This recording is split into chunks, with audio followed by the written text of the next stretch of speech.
Hi అండి, welcome to my channel. ఇవాళ మనం ఎంతో టేస్టీ అండ్ హెల్దీ ఫుడ్ అయిన గోబీ ఫ్రైని తయారు చేసేసుకుందాం.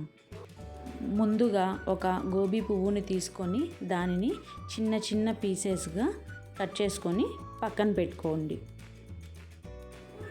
ఒక బౌల్ పెట్టుకొని అందులో వాటర్ అనేది వేసుకోవాలి. వాటర్ ఎలా వేసుకోవాలి అంటే మనం గోబీ పువ్వు మునిగేంత వరకు, పీసెస్ అన్నీ మునిగేంత వరకు వాటర్ వేసుకోవాలి. అన్ని వాటర్ వేసుకున్న తర్వాత కొంచెం లైట్గా సాల్ట్ వేసుకోండి. బాగా వాటర్ అనేది కాగిన తర్వాత ముందుగా కట్ చేసి పెట్టుకున్న పీసెస్ అన్నిటినీ అందులో వేసుకొని బాగా కలుపుకోవాలండి. కలుపుకున్న తర్వాత మనము టర్మరిక్ పౌడర్ని ఒక టేబుల్ స్పూను లేకపోతే 2 టేబుల్ స్పూన్స్ మీకు ఎంత కావాలనుకుంటే అంత యాడ్ చేసుకొని బాగా బాయిల్ అయ్యేంత వరకు వెయిట్ చేయాలి. ఈ విధంగా బాయిల్ చేసుకోవాలండి. కొంచెం ఉడికేసిన తర్వాత మనము అన్ని పీసెస్ అన్నిటిని తీసుకొని పక్కన ఒక బౌల్లోకి తీసుకోవాలి.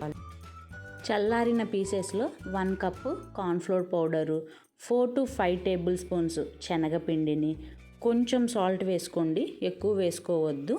మీరు ఆల్రెడీ ఉడికించేటప్పుడు వేసుకున్నారు కాబట్టి కొంచెం సాల్ట్, ఒక 2 to 3 టేబుల్ స్పూన్స్ కారం వేసుకొని బాగా కలుపుకోవాలండి. ఫుడ్ కలర్ ఉంటుంది కదా, ఆ ఫుడ్ కలర్ కొంచెం యాడ్ చేస్తున్నాను నేను. మీరు కావాలంటే చేసుకోవచ్చు, లేదంటే స్కిప్ చేయొచ్చు. యాడ్ చేసుకొని బాగా కలుపుకొని పక్కన పెట్టుకోవాలండి. స్టవ్ ఆన్ చేసుకొని కడాయి పెట్టుకొని అందులో డీప్ ఫ్రైకి సరిపోయేంత ఆయిల్ వేసుకొని ఆయిల్ బాగా హీట్ అయిపోయిన తర్వాత మనం ముందుగా కలిపి పెట్టుకున్న పీసెస్ అన్నిటిని ఇందులో వేసుకుంటూ చిన్నగా 2 వైపులా కాల్చుకొని ఫ్రై చేసుకొని పక్కన పెట్టుకోవాలి. ఒక ప్యాన్ పెట్టుకొని అందులో 2 to 3 టేబుల్ స్పూన్స్ గీ కానీ ఆయిల్ కానీ వేసుకొని అందులోనే కొంచెం కరివేపాకు, కొంచెం జీడిపప్పు వేసుకొని జీడిపప్పు లైట్ బ్రౌనిష్ కలర్లో వచ్చేంత వరకు ఫ్రై చేసుకొని 2 వైపులా మనము 4 to 5 table spoons tomato sauce వేసుకోండి. మీరు క్వాంటిటీని బట్టి వేసుకోండి.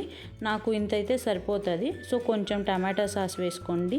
పెప్పర్ పౌడర్ యాడ్ చేసుకోండి. కొంచెము పెప్పర్ పౌడర్ అనేది డైజెషన్కి బాగా పనిచేస్తుంది. డీప్ ఫ్రై కాబట్టి మంచిగా యూజ్ ఉంటుంది అన్నమాట. ఇందులో వేసుకుంటే ఫ్రై చేసుకున్న అన్నిటిని ఇందులో వేసుకొని బాగా కలిపేసుకోండి.